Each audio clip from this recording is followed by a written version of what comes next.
Les amis, courte vidéo pour ce petit débrief du Nice OM. 1-0 pour Nice. Nouvelle défaite de l'OM, la troisième de la saison en Ligue 1 après 9 rencontres. 3 victoires, 3 nuls, 3 défaites. Bah au moins on est régulier. Et 12 buts marqués, 12 buts encaissés. On est très régulier à l'OM. Du côté de Nice aussi, on peut dire qu'ils sont réguliers. Alors certes, c'est pas un jeu qui est plaisant. Ils gagnent 1-0. Voilà, on attend quoi nous? On attend les 3 points. Et c'est les Niçois qui l'ont. Voilà, malgré leur jeu qui est plutôt dégueulasse, c'est franchement dégueulasse à voir les Niçois, mais ils sont premiers au classement. Voilà, la victoire 1-0 des Niçois, sur un but sur un coup de pied arrêté, encore une erreur de Balerdi, malheureusement, malgré qu'il ait fait une très bonne rencontre, je trouve, Balerdi, jusqu'à quand il perd un petit peu les pieds face à Evan Guessant en 3 minutes. Voilà, une première faute qui va contester et qui va prendre un carton jaune, stupidement bien sûr. Derrière il fait notre faute, où il simule et il obtient la faute, mais la troisième fois, monsieur l'arbitre il sort le deuxième carton rouge, jaune pardon, un rouge pour Balerdi, qui nous coûte en plus le but sur cette erreur, sur ce coup franc, où il n'y a personne qui marque, en plus Evan Guessant. Voilà, résumé pour le but. Sinon, pour résumer la rencontre, on avait un 4-2-3-1 mis en place encore par Gattuso, avec dans le numéro 10, Amin Harit qui a été bon dans la première mi-temps, même si on n'a pas eu énormément d'occasions. C'était une domination légère de l'OM en première mi-temps, sans vraiment avoir un jeu avec des occasions, comme je vous l'ai dit. Les Niçois qui défendaient comme des yinches derrière, qui attendaient un petit peu peut-être d'arriver à la mi-temps à 0-0 et peut-être montrer les choses en deuxième mi-temps. C'est ce qu'ils ont fait. C'est ce qu'ils ont fait. Ils sont montés d'un cran en deuxième mi-temps, ils ont mis un petit peu de pression. Ils ont tiré 2-3 fois à 30 mètres du but, mais ils n'ont pas eu vraiment d'occasion. Et c'est à partir du moment où on a eu un peu cette intensité niçoise qu'on a perdu pied, surtout Balerdi, qui a perdu pied face à Guessant. Voilà, carton rouge qui nous a coûté beaucoup. Il y a eu d'autres choses qui ont été problématiques. L'efficacité. On va en reparler de cette efficacité. Ismaïla Sarr, qui lui faut combien de contrôles dans la surface pour qu'il arrive à contrôler bien le ballon et tirer au but? Il lui faut 3, 4, 5, poitrine, pied droit, jeu en cloche, machin. Une fois il contrôle bien le ballon qui va marquer, c'est quand il est hors jeu. Voilà, Ismaïla Sarr, je veux bien dans le jeu, t'as de la vitesse, tu proposes, t'es là, d'accord, mais nous on attend l'efficacité. Pareil pour Iliman Ndiaye, qui a eu une occasion très franche en deuxième mi-temps, j'aurais aimé qu'il la mette.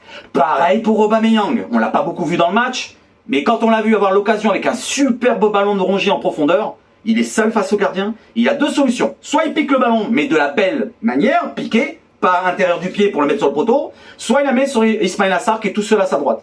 Et il choisit le mauvais geste, intérieur du pied, poteau. Alors Aubameyang pour l'instant c'est pas notre cher Sanchez, pardon. Voilà pour les joueurs offensifs. Amin Harit il a fait son match, je trouve, il est sorti en deuxième mi-temps. On va parler maintenant des milieux. Rongier qui a été correct et je trouve qu'il a rattrapé beaucoup de pertes de balles de Aziz-Ounahi au milieu de terrain quand il a perdu 7, 8 en première mi-temps. Regardez les stats, hein, je mens pas. Hein. Aziz-Ounahi pour ma part, devant la défense à 2, c'est peut-être pas sa place. Je trouve que c'est plus dans un milieu à 3 qui devrait être mis avec une pointe basse et 2 joueurs un petit peu à la Kondogbia ou Vertou, Kondogbia et avec un Aziz-Ounahi, ça serait parfait. Ou un Rongier, pourquoi pas. Mais un milieu à 2 devant la défense, ça lui convient pas. J'ai pas l'impression que ça lui convienne. Donc Aziz-Ounahi, il reste un petit peu sur sa lancée des matchs face au Maroc où il a été un petit peu en dedans.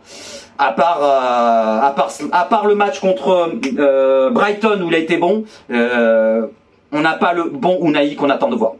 Derrière, Rongier, comme je l'ai dit, j'en ai parlé. Klose, qui a été un petit peu, j'ai l'impression qu'il était un petit peu ressenti de la fatigue par rapport au match des Bleus. Et d'ailleurs, blessure de Klose, sortie sur blessure, remplacée par Murillo en deuxième mi-temps. J'espère que ça sera pas grave. Il y a eu grand écart, il a été blessé à l'adducteur. On verra ça pour le prochain match. Lodi, un petit peu fantomatique. La défense qui a été bonne, première mi-temps Balerdi. Mbemba, franchement ils ont été très bons. Pour Lopez, il m'a fait chier dans les premières minutes avec ses sorties au point où il aurait pu capter le ballon tranquille. Sinon au-delà de ça il n'a rien mieux à faire, mis à part que sur un dégagement, il se blesse. On a un blessé avec Jonathan Klaus, un blessé avec Paul Lopez, et les retours de blessure avec Vertou et Kondogbia qui rentrent en deuxième mi-temps, qui n'ont rien pu faire derrière. Le but est arrivé donc vers la 60e, ensuite on a eu quelques occasions, mais on n'a pas réussi à les mettre au fond. Voilà ce qui nous manque du côté de l'OM, l'efficacité. Voilà, donc les amis, c'est un court résumé comme je vous l'ai dit. Il faudra être beaucoup plus efficace sur les prochains matchs, que ce soit contre Athènes en Europa League et contre Lyon la semaine prochaine, ou dimanche plutôt prochain, face à Lyon, justement, à domicile. On se retrouvera donc pour le prochain live, pas ce jeudi, je ne serai pas là, mais pour Lyon, pour le vivre ensemble les amis. N'hésitez pas à réagir dans les commentaires, n'hésitez pas à me donner votre top, ou vos tops plutôt, et vos flops de la rencontre marseillaise du coup. sur le côté marseillais. Voilà, donc si je peux sortir un top de la rencontre, je vais dire Aminarit, même s'il n'était pas là tout le match, mais Aminarit il est toujours dans sa lancée, je trouve qu'il est très bon.